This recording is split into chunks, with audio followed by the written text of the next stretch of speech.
Мир вам, милость Аллаха и Его благословения. С вами еще одна история. И в этой истории опять для нас урок и напоминание. Я ничего к ней не прибавил и расскажу вам все, как было. Однажды ко мне пришел один молодой человек вместе со своей женой. Я начал читать, и она впала в приступ, потеряла сознание. Мы пытались привести ее в чувство, она вставала, затем опять падала.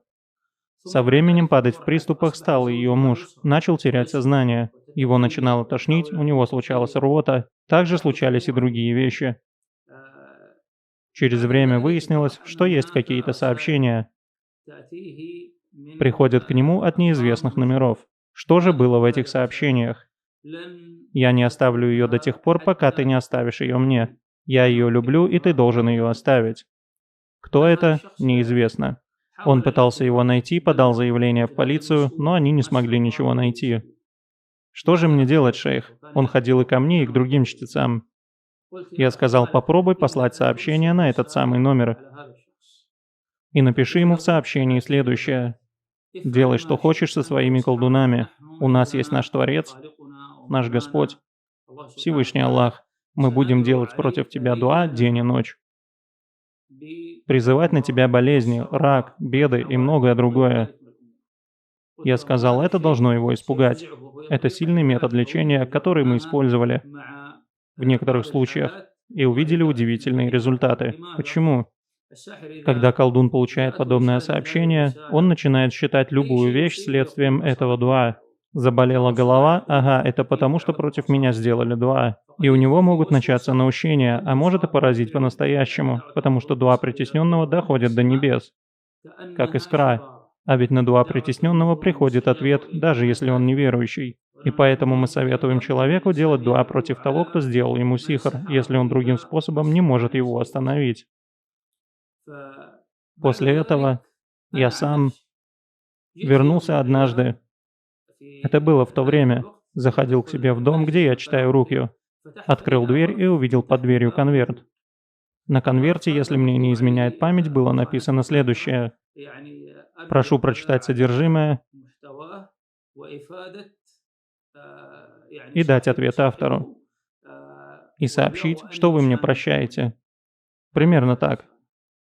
Я попросил защиту от шайтана и прочитал письмо. Это было письмо от человека, сделавшего сихр этому парню и его жене. Значит, этот человек знал даже, у кого они лечатся. Он написал свою историю. Он писал: «Шейх Халид, я богатый человек. И однажды я увидел эту девушку. Она открывала свое лицо. Знаете же, братья и сестры, люди к этому относятся легкомысленно, но многие сделали сихр на женщин, потому что увидели их красоту. Захотел ее, эту девушку, во что бы то ни стало. И некоторые из них вообще-то замужем.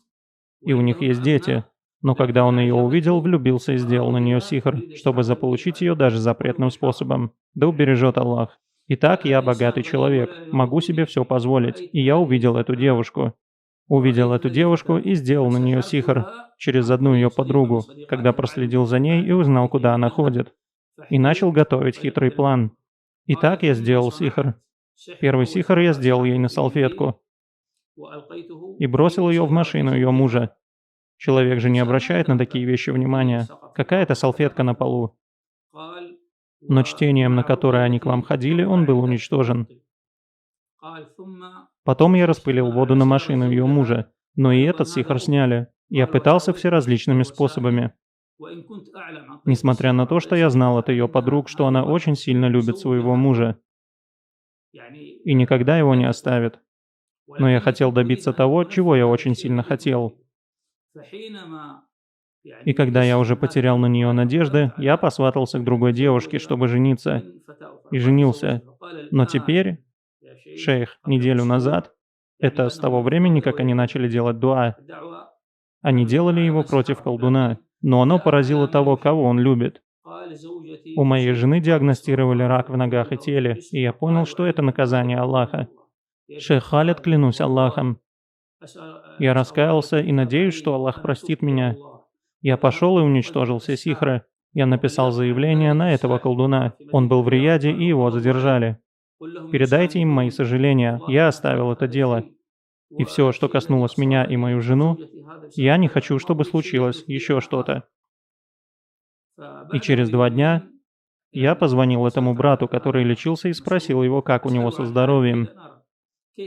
«Как дела?» Он ответил: «Шейх, не знаю, но вот уже 2 дня чувствуем себя, как будто бы у нас никогда не было этих проблем. Пребываем в здравии, радости и счастье». Я попросил его прийти. Он пришел, и я показал ему это письмо.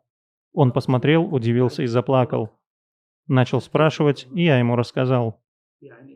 Посмотрите, они делали все, даже в полицию обратились, но они ничего не смогли сделать. Но когда они начали делать дуа, чтобы Аллах переломал спину этого колдуна, чтобы Аллах поразил его, убил бы его и всячески покарал, у них сразу появился результат.